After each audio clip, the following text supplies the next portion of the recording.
Hello and welcome to the Stumps show. I'm Hemant Waje and we have with us Mr. Prem Panikar. Hello, Prem. Good morning, Hemant. How are you doing? I'm doing good, but Indian team is not doing very well, I think.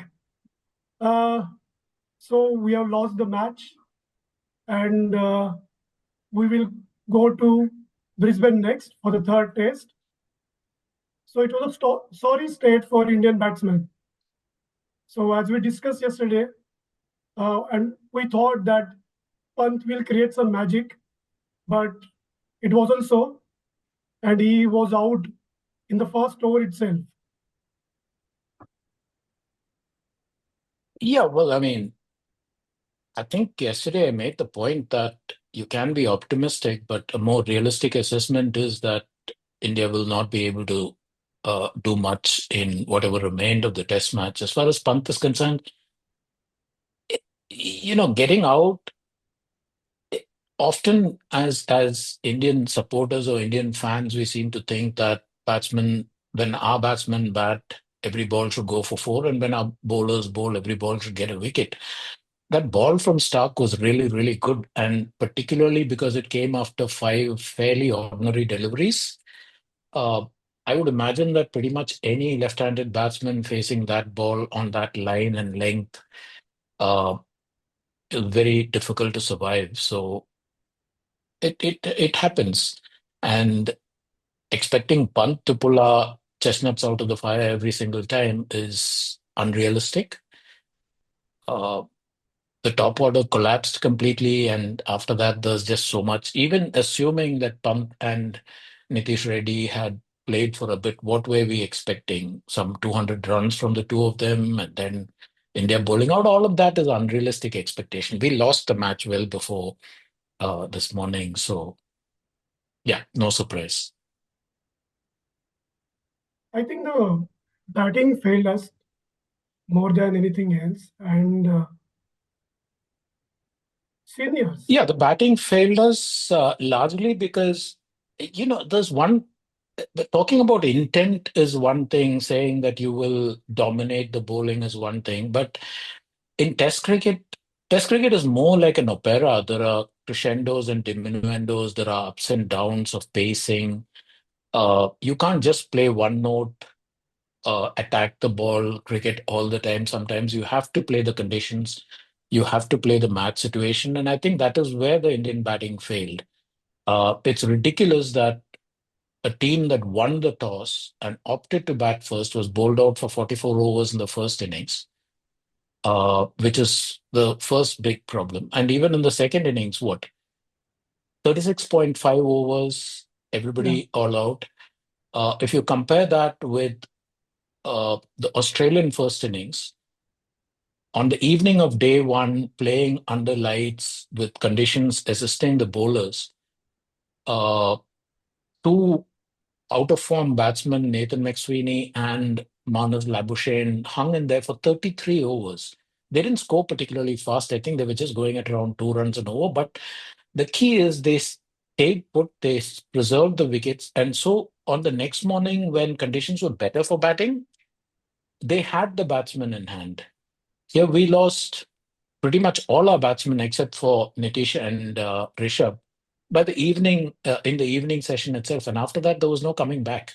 So, yeah, it's a collective failure of the batting, and it's a failure more of attitude than of skill. This attitude that we'll go out there and we'll play our shots and we'll play our natural game. Yeah, sure. But Abito, think of the match situation, what you need to do in a particular situation, change your game plans a little bit. I think India failed in all of that. I was making a point that some seniors must step up and show the way to other players in the team. Fair enough. I mean, Rohit Sharma, Virat Kohli, and KL Rahul are the senior professionals in this side, and they have to uh, sort of do more than they have, particularly in this Test match. But again, I mean, it's a collective failure, and one of the things that happens in teams like this is the youngsters pick up the attitude of the seniors, very quickly. And the attitude is, oh, we'll go for broke, we will dominate, we will attack. And so even guys like Yashasvi Jaiswal, for instance, wanted to establish their dominance over the bowling, and that led to their dismissals in both innings.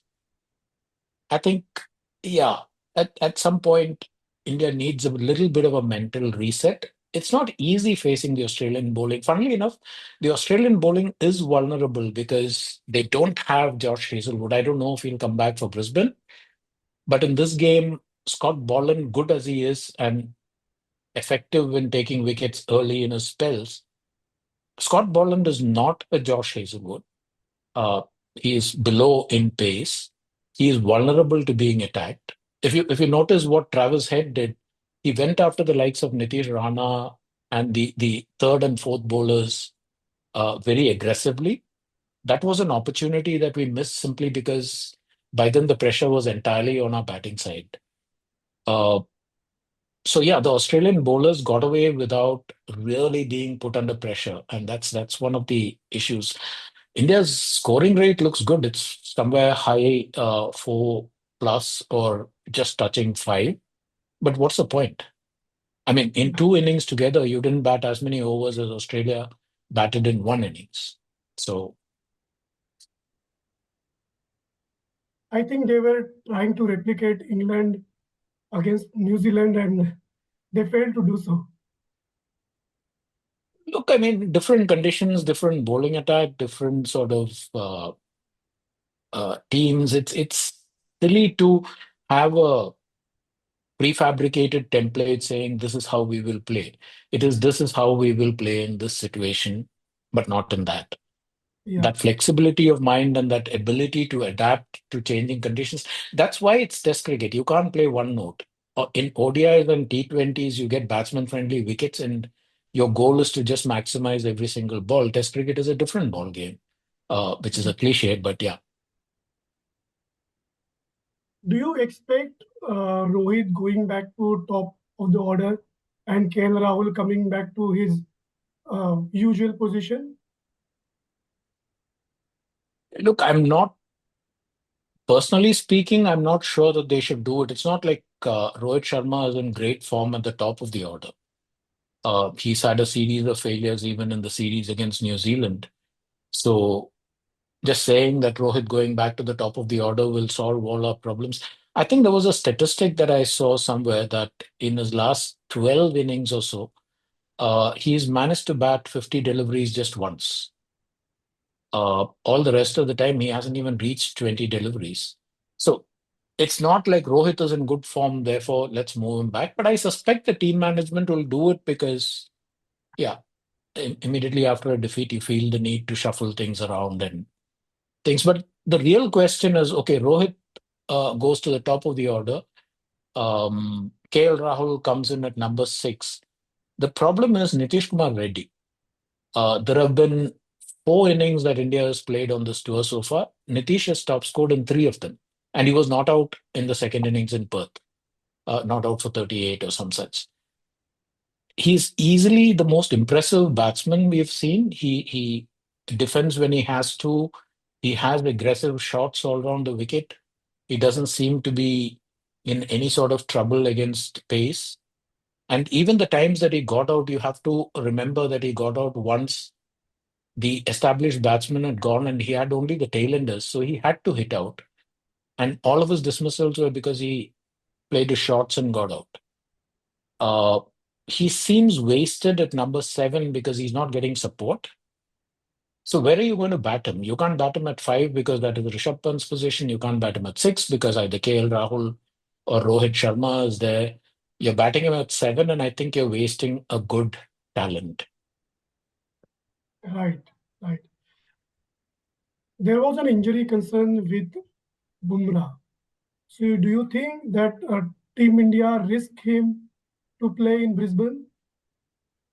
Yeah, but I mean, they will play Bumrah and Brisbane. I don't think one of the advantages of this match finishing as fast as it has is that there is plenty of time before Brisbane. That's only next Saturday. If the game had gone the distance, it would have ended on what, Tuesday night? Yeah, And then on Saturday, you would have to take the park again. That also includes travel time and all of that. So this way, you've got 2 extra days, 2.5, almost 3 extra days. And I saw the incident yesterday. I saw what the physios were doing, and it didn't look like a major injury. I think what happened in that particular situation was that Bumrah was trying very hard. India was under the pump a little bit. We needed wickets. Bumrah was stretching a little bit. He was also bowling around the wicket at that point, if I remember correctly. And what he pointed to was the upper thigh region, which is where you get a strain if you're stretching too much. But once he came back after the physio attended to him, he didn't look like he was straining. Um, so yeah, I don't think it's a critical injury that puts a question mark around his participation. And I'm fairly certain that they will manage him during these next 5, 6 days. So he should be fine. do you think change of ball, the color of the ball, will change India's fortune? Maybe mostly in batting. Well, I mean, that's a bit iffy, right? We've had one collapse with against the red ball anyway. So it's not like just because it's a red ball, we'll bat well. It depends on how you bat, who bats where, what the pitch conditions are, whether you get to bat first and set the tempo, or whether you get to bat second and Australia actually ends up with a good score. There's too many imponderables to say that just because the color of the ball changes, India is going to do well. Um, yeah, sure, the pink ball had something to do with the Indian collapse over here, but I don't think that was the only reason. So just changing the color of the ball cannot be the only reason why India starts doing well. I think India will have to redraw its batting plans from the basics up. They'll have to be a lot more patient. There needs to be a lot more application. If you look at the two previous series that we won, we had batsmen who were batting at good pace and all of that. But one of the key reasons for our winning is number three, Pujara, Yeah, who right. could bat the long innings, who could, hold the Australian bowling at bay. We don't have a Pujara on this team. So somebody needs to play that role of the holding batsman. And the question is, who's going to do it? Yeah, we will see it next Saturday. What will happen? But do you think, like, in your opinion, who will get the eggs for the next test? See, I'm not a big proponent of as soon as you lose, you have to change the 11, and as soon as you win, that is the best 11 in the world. That kind of reductionist thinking is not something that I'm very fond of. You look at it, I don't see which of the batsmen you're going to drop. It's more, and if you think about it, Australia after the first test should have made wholesale changes. They didn't, despite the fact that Usman Khawaja wasn't getting runs, Labuschagne wasn't getting runs, McSweeney looked out of sorts in his new position as opener. Steven Smith wasn't getting runs. But Australia refrained from changes and gave their batsmen a chance to get back into form. Now McSweeney is batting decently. Usman Khawaja looked decent in both his innings. I mean, the first innings didn't last particularly long, but he didn't look out of sorts. Labuschagne seems to have come back into some sort of good form. Steven Smith, there's still a little question mark, but then again, you never know. He could come back. And then Australia is set. And the same thing for India. It's a matter of thinking through your game and doing what is needed to get back into that prime form. Uh, I keep using this phrase, respect the opposition, respect the conditions. But yeah, that matters. In the bowling department, we're not sure what the pitch is going to be like, but I think I made this point even during the first test that all things being equal, I'd like to see Jadeja on this side as opposed to the other two spinners because Jadeja takes the wicket out of the equation. He's equally effective and pretty much all Australian tracks will give you some good bounce at least in the first 3 days. Jadeja uses bounds very well, and he doesn't need the wicket to turn the ball. So that is one change I think might be useful. And the other one is, and this is for the team management to decide after taking a look at the pitch, if it is a Perth type track, which you don't actually get in Brisbane, but if it is that kind of track, then you can retain Harshit Rana. But if it is not, then his position might be in question, particularly because we have other options. We have Yash Dayal, we have Prasid no, Krishna, not Yash Dayal, sorry. Yeah, Prasid Krishna Prasid Krishna is and Deep, Arshdeep. Arsh, Yeah, not Arshdeep. sorry. Ha- yeah, we have Prasid Krishna and Akashdeep. Akashdeep is the Yeah, name that I was looking for. Yeah. So yeah, Prasid Krishna has the seniority and the experience. He has the height. He's a hit the deck bowler, just like Harshit. That might be an option that India considers. But then again, I think it's way too premature to talk about your bowling lineup because you don't even know what the character of the pitch is going to be and the conditions that you're going to get in Brisbane. So I think that's a call that will be made closer to the test match itself. you talk about respecting the opposition, but what we Mhm. saw last last night between Siraj and Travis Head, maybe it looked like it was in the heat of the moment, but later during the press conference, and I think later even Siraj said that he lied, that he was joking and something like that. What do you, like? It was just fun, or Look, in the first place, I'm not a fan of giving a batsman a send off after you've got him out. If he's batting there and you say things to him or he says things back, fine, because both players have a chance. But you've already got him out. What's the point of giving him a send off at that point? I think that's silly. That's just not thing. As far as what happened on the field of play is concerned, it's a he said kind of situation. Travis Head has his view of what happened. Siraj has his view. Uh, Whatever we saw on screen, I'm not a lip reader. I'm not going to get into who is lying and who is not. I think basically there are two parts to this problem. One is that the media and the fans tend to then blow it up into a huge issue, which they shouldn't be doing. It happened. It's over. I think it's time to move on rather than go on and on about it. These things happen in the heat of the moment. yeah, For all I know, Travis Head didn't say well bowled. He said something else. Okay.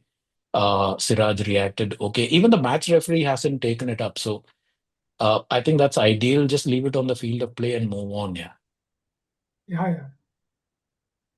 So we will move on to the next test at Brisbane. Thank you everyone for watching. We will see you for the next test. Thank you.